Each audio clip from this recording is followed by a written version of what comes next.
안녕하세요. 오늘은 잠언 26장 17절에서부터 28절까지 묵상하겠는데요. 이 잠언이라고 하는 것은 우리가 영적인 편향을 가지고만 이렇게 읽어서 성경을 읽는 경우가 많은데요. 사실 하나님께서 말씀하시는 지혜로운 자가 되고 의인이 되면 이 세상에서 성공과 부와 물질과 명예와 안락함과 그리고 장수와 편안히 가족 관계 가운데서 죽을 수 있는 복이 있다고 말씀하시는 것이 이 잠언이에요. 그러니까 이 잠언을 좀 꾸준히 읽으시고 또 이 세상 살아가는 데서도 우리가 좀 복을 얻고 잘 살아가야 되잖아요. 물론 반대의 경우도 있어요. 하나님 뜻대로 살아가신 예수님이 당하신 걸 보면 좀 이상하죠. 의인인 욥이 당한 고통을 보면 또 친구들이 막 가한 공격을 보면 아니구나라고 생각되지만 그것을 현재 우리 경험에서 받아들이고 왜일지를 하나님께 물어보고 그리고 발전하고 성경에서 배우고 하는 이런 과정을 통해서 우리가 계속해서 발전해야 돼요. 그래야 하나님께서 우리들에게 잠언에서 약속하신 그 평화로운 삶을 우리가 누릴 수가 있습니다. 그런 평화로운 삶, 만족하는 삶, 하나님께서 주신 복을 누리는 사람이 되시길 바라고 오늘 잠언 26장에서도 또 우리가 좀 잘 살아가기 위해서 경계해야 될 부류의 사람을 얘기하고 있고 이런 사람이 꼭 있다.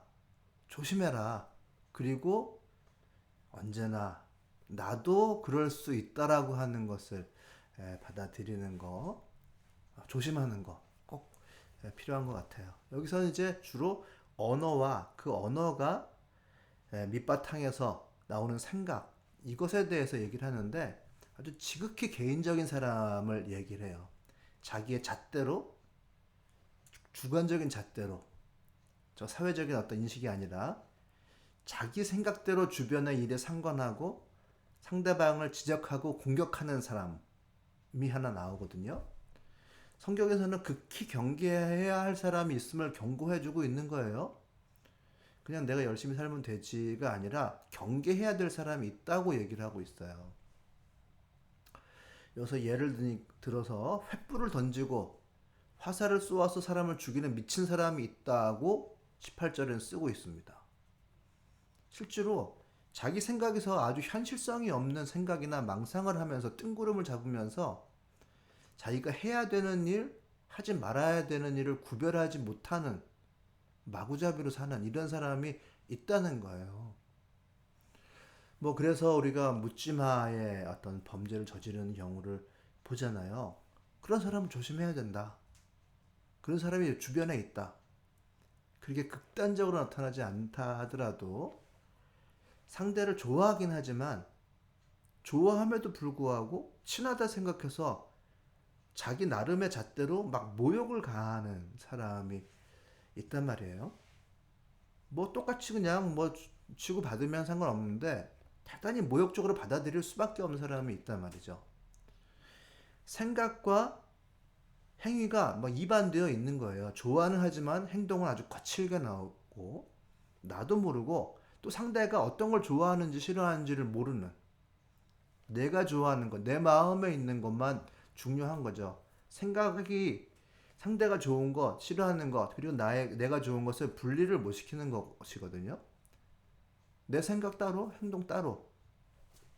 그래서 좋아함에도 불구하고, 막 어린 아이들 같은 경우는 입에 담지 못할 욕을 하기도 하잖아요. 상대가 너무 좋아서, 친구가 너무 좋아서, 아주 친하다고 생각을 해서.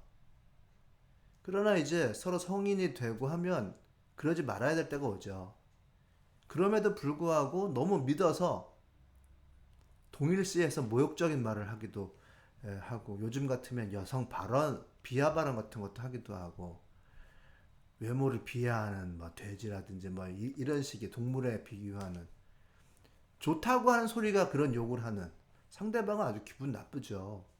이 못산 게 가지고 말이지 뭐 이런 식의 그거를 그냥 치고받고 이럴 수도 있지만은 그것을 굉장히 모욕적으로 생각할 수도 있단 말이죠. 상대방 불쾌하고 장난이라는 생각이 안 들고 어떤 자에겐 진짜 모욕이죠. 치면서 말하고 말이죠. 친하다고 한 말이 상대를 모욕하는 말이 될 수도 있습니다. 상대방 계속 내상을 입는 거죠. 이런 사람이 주위에 있고 나도 그럴 수 있으니 주의하자. 그리고 상대방에게 그런 부분이 있다라고 하는 것을 성경에서는 이런 것을 경고하고 있다는 것을 이야기를 꼭 해줘야 되는 거예요. 성경에서는 그런 말을 하고 있습니다. 지혜로운 자는 무조건 예스 예스가 아니라 성경에서는 해도 되는 것과 하지 말아야 할 것을 구분하고 있습니다. 즉 나의 행동이 하나님께 드려질 만한 것인지 제사가 될 만한 것인지 아닌지를 구별하고 있어요. 그것을 현대 사회가 다원화되다 보니까 서로 뭉뚱그려서 아유 종교적으로 너무 그러지 말자라고 이야기를 하지만 사람의 총기가 떨어진 상태에서 아버지나 아들이나 다 똑같이 이렇게 나간다면 그것은 그 가정은 망하는 거죠. 유치원 때 배워야 할 것을 다 배운다고 하잖아요. 아버지는 아버지, 아들은 아들. 이 자리가 분명한 것이 유치원 때 배워야 할 것이고, 그리고 그 다음으로 넘어가면 아버지와 아들이 때로는 협조하고 동등하고 평등하고 수평적인 관계에서 지나고, 또 지나면 나중 되면 그것이 역전되긴 하지만 그런 기본을 분명하게 하지 않은 상태에서 총기가 떨어진 상태에서 노인 아버지가 너나 나 다 똑같아 하는 소리는 아닌 것이죠. 자, 성경에는 분명히 해야 될 일과 하지 말아야 될 일이 분명히 갈라져 있음을 분명히 내가 인식해야만 상대가 그럴 때 대답을 할 수가 있는 거죠. 나는 계속 내성을 받지만 좋아서 하는 거 어떻게 하지 못하고 계속 기분만 나빠한다. 이러면 내 인생을 망치는 것이 될 거예요. 오늘 본문을 좀 보시면은 이런 사람이 있다는 거예요. 자기와 관계없는 싸움에 끼어드는 것은 사람이 개의 귀를 붙잡는 것과 같다. 이런 사람이 있다는 거죠. 이 언어라는 것은 굉장히 중요한 것인데 내가 아무 관계가 없는 다른 사람의 일에 개입해 들어가는 어떤 사람이 있고 횃불 던지고 화살을 쏘는 미친 사람이 있고 즉 극히 주관적인 잣대로 상대방에 내상을 주는 사람. 다툼에 간섭하면서 개의 귀를 잡으면 개가 꽉 물지 않겠어요? 자기에게 화가 돌아옴에도 불구하고 그 언어를 마구잡이를 써서 결국 자기가 화를 당하는 사람이 있다는 거예요. 그리고 이웃을 속이고도 19절 농담도 못하냐 하고 말하는 사람도 그러하다. 이런 사람이 있다는 거죠. 그리고 이런 사람은 뭐 이제 본문을 보면은 그 마음에 깔린 것이 분명히 있다라고 하는 것이 있고 결국은 입으로 거칠게 빤지르하게 얘기하지만 그 속에 있는 것은 결국은 사람에게 드러난다. 이런 문제를 드러내는 것은 결국 사실 자기의 속마음이 드러나는 것이다 라고 얘기하고 있어요. 말만 그렇게 할 수는 없어요. 결국 속에 품은 미운 생각과 악의가 회중에게 나타나는 것이거든요. 그 마음을 다스리지 않으면 결국은 언젠가 다툼을 일으키고 상대방에 상처를 주고 결국은 자신의 그 함정에 빠지는 일이 나타난다라고 성경에서 이야기하고 있습니다. 함정을 파는 사람은 자기가 그 속에 빠지고 돌을 굴리는 사람은 자기가 그 밑에 깔린다. 결국 자기가 화를 자초하게 되는 것이거든요. 저는 이 자기 속 안에 있는 그 생각이 결국은 드러난다고 생각해요. 26절 이 미운 생각을 교활하게 감추고 있다 하여도 그 악인은 회중 앞에서 드러나기 마련이다 라고 하는 말. 참 이 한 생각이 문제를 일으키는 거예요. 한 생각을 잘못하기 시작하는 것에서부터 나의 입으로 나오는 그 무엇이 나에게 결국 화를 불러일으킨다. 그리고 주변을 힘들게 한다. 그런 사람이 옆에 있음을 반드시 인식해라. 그리고 또 내가 그럴 수 있으니 내가 그러지 말아야 되겠다라고 하는 것을 얘기를 하는데요. 좀 정밀하게 생각하는 사람들 있잖아요. 철학자들, 신학자들, 과학자들. 이런 사람들은 객관적으로 보여지는 대로 보는 사람이에요. 보여지는 대로. 보고 싶은 대로가 아니고. 그리고 정확하게 객관적으로 들려지는 대로 들어야 하는데 듣고 싶은 대로 들어서 생기는 그 마음이라는 게 있어요. 그 프레임이라고 하잖아요. 딱 프레임을 씌워놓고서 보고 듣고 하면 그런 소리만 들리는 거예요. 그런 마음을 자기 안에 품고 그 생각이 갖는 문제가 입으로 드러난다는 거죠. 결국은 이런 분쟁을 일으키는 자는 그 마음을 다스려라 하는 이야기가 될 거예요. 이런 사람이 자기 마음을 제대로 다스리지 못하고 자기 프레임들을 보고 듣고 자기 생각을 정립시킨 사람은 이제 상대방에게 개입한다. 준비되기도 전에 개입한다. 즉 자기와 요 17절에 자기와 관계없는 싸움에 끼어들어 버린다. 라고 얘기를 하는 거거든요. 철저하게 주관적이고 개인적인 사람인데 엉뚱하게도 이런 사람들은 상대의 어떤 뭐 인권이라든지 권리라든지 자기는 철저히 개인이면서 상대방의 어떤 질서에 대해서 개입을 하고 나서는 경우가 굉장히 많아요. 뭐 개인이라고 해서 뭐 얘기 못할 것은 않지만 자기가 준비되기 전에 나서고 상대들은 원하지도 않는데 횃불을 던지고 화살을 쏘아서 사람을 죽이는 미친놈이 있다. 미친 사람이 있다. 18절. 상대들은 전혀 원하지 않아요. 궁극적으로 상대는 그걸 허락한 적이 없어요. 이웃을 속이고서도 농담도 못하냐라고 이야기를 해버린다는 거죠.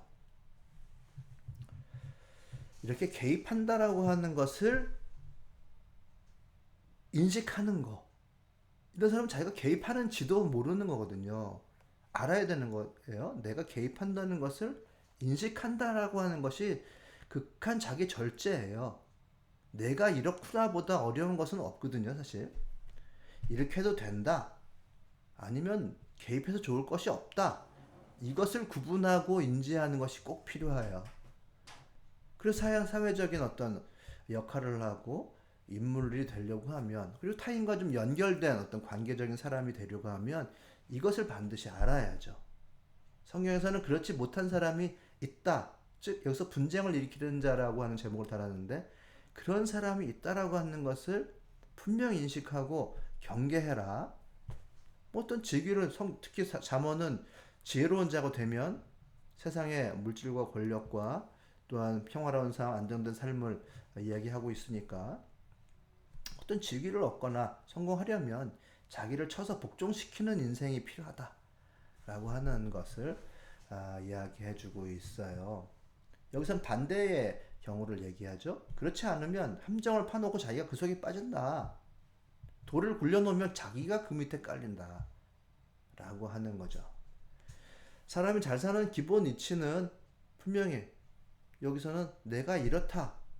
아무 생각 없이 그냥 확 자기와 관계없는 싸움에 끼어드는 짓을 하는 것. 여기서는 개의 귀를 붙잡는 것과 같다라고 얘기하고 있는데 내가 이렇다라고 하는 것을 객관적으로 인식하는 것. 즉 나의 행동을 시뮬레이션 하는 거예요. 나를 세워두고 내 뒤에서 내 행동하는 것을 볼 수가 있어야 되는 거죠. 내가 이렇게 행동하고 있구나라고 하는 것은. 이게 철학자죠. 보여지는 대로 내가 이렇게 행동하고 있구나. 그리고 그렇다면 그 행동은 왜지? 그 행동의 생각이 왜지? 어떠해서를 정확하게 이해하는 것이 필요합니다. 상대방에게 개입하는 거 상대방을 쉽게 알 수 있다고 생각했어요. 상대를 알 수 있는 방법은 아주 많아요. 외부 정보가 많아요.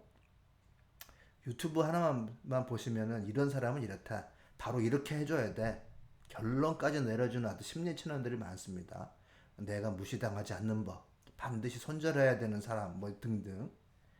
나에 대한 정확한 이해 없이 내 주관 없이 무작정 받아들일 수가 아주 거칠의 정도로 무작정 받아들이기가 쉽단 말이죠. 내 감정이 보고 싶은 대로 보여주는 그 유튜브 시청자들이 입맛에 딱 맞춰서 조회수 올리려고 하는 그런 채널들이 많아요. 들려지는 대로 들어야 되는데 듣고 싶은 대로 들으라고 하는 채널들이 많거든요. 그러면 자기 프레임대로 듣고 좋아요 누르고 조회수 늘려주는 거거든요. 그러나 그것을 제대로 하지 못하면 혼돈에 빠지고 내가 바로 준비되지 않은 상태로 상대방에게 개입하는 거죠. 자, 우리는 이러지 말아야 되겠습니다. 이러지 말아야 되겠어요. 자, 이 꾸준함이 사실 중요한 거예요. 자기 자신을 잘 갖추고 하나하나 혼돈을 정리해 가면서 인내하고 또 나를 이렇게 받아들이고 인정하고 또 하나님 앞에서 회개하고 공부해야 되는 거죠.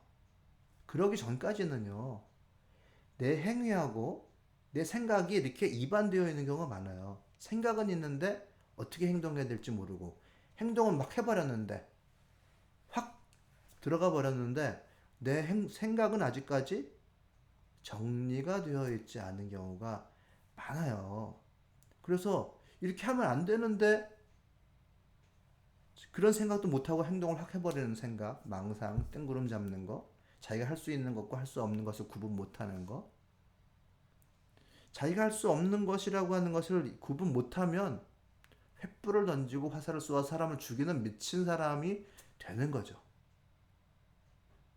그런 인식이 없으면 너와 나의 구별이 없고 내 속 안에서 내가 어떤 동기로 움직이느냐라고 하는 이런 인식도 못한다면 이웃을 속이고서도 가볍게 농담도 못하냐라고 말하는 자가 될 가능성이 많다는 거죠. 자, 이런 사람은 반드시 상대방에게 해를 주니 경계하라고 이야기하고 있습니다. 여러분들도 이런 사람이 주위에 있다는 것을 아시고 분명히 이런 사람들이 있으면 성경 말씀에 근거하셔서 성경에서는 분명히 경계하고 있다. 나에게 이러지 말아라 라고 아니요 라고 말씀을 하시는 것이 지혜자의 첫 출발이에요. 그리고 우리 같이 한번 생각을 해보자. 좀 더 풍부히 이해해보자. 너와 내가 잘 되기 위해서는 어떻게 나가야 될 것인지를 좀 생각해보자라고 얘기해서 같이 잘 되는 길을 가시는 거. 이것이 잠언이 알려주는 지혜자가 되는 방법이라는 것을 분명하게 좀 이해를 하시고요. 그리고 그러게 되기 위해서는 자기를 좀 봐야 됩니다. 꾸준히. 방금 말씀드렸죠. 내 행동이 이게 달라요. 딱 생각만큼 움직일 수 있으면 최선이죠. 하나님께서 주신 생각만큼 움직일 수 있으면 좋은데 그렇게가 안 되어 있다면 그 꾸준함으로 반복해서 그 생각과 행동이 통일될 때까지 인내하시고 그리고 나의 한계가 아직까지 생각이 못 미친다고 하면 그걸 인정해야 돼요. 내 한계가 여기까지입니다. 나를 좀 더 알려주십시오. 하나님, 이걸 받아들여야 되고 그리고 행동을 바꾸는 거 회개라고 하잖아요. 그리고 그 회개를 좀 더 업그레이드 하기 위해서 공부를 하고 하는 삶. 이게 자기를 바라본다라고 하는 거예요. 그렇게 하고 나면 자문이 약속하는 바가 분명히 있죠. 건강하고 장수하고 이 세상에 지위를 얻고 명예를 얻고 이 세상의 물부와 풍요함을 누리는 거. 이것이 우리에게 주어진다. 자본주의 설교가 아니라 자본주의적 설교를 제가 드리는 건데요. 분명히 이런 것을 자문에서는 약속하고 있습니다. 자, 분쟁을 일으키는 자 경계하시고 내가 그렇게 되지 말아야 되겠다 라고 하는 다짐 좀 부탁을 드리겠습니다. 감사합니다.